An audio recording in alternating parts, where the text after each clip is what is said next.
Кезекті тексеріс еңбекші ауданы аумағында орналасқан дүкендерден басталды. Мақсат сауда орындарының белгіленбеген жерге дейін шығып кетуін тыю. Заң бойынша сатушылар тауарларын дүкен сыртына шығармауы қажет.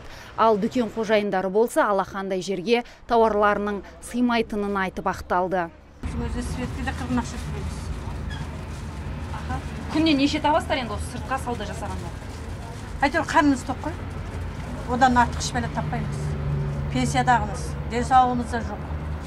Тастайық десек, аштан өлеміз де, осы жерде отырамыз. Сыймайды ғой.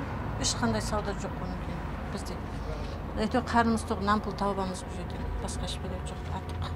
Сатушылардың мұндай әрекетінің дұрыс еместігін түсіндіру үшін құрылған комиссия осындай рейдтерде ескерту жасап, учаскелік полицейлер айыппұл салу қажет еді. Алайда кәсіпкерлік бөлімі өздері ұйымдастырған рейдке тәртіп сақшылары тұрмақ, жауапты басшысының өзі келмеді. Жиналысты ғой, жиналыстан шыққандай келдік.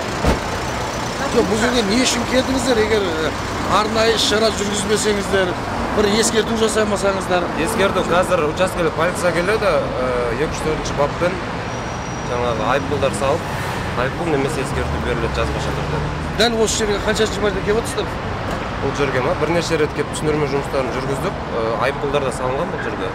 Бірақ жиналған жоқ. Жиналмай жатыр. Ардақ Берден, Антон Семенов, Абзал Турабек, ТВК.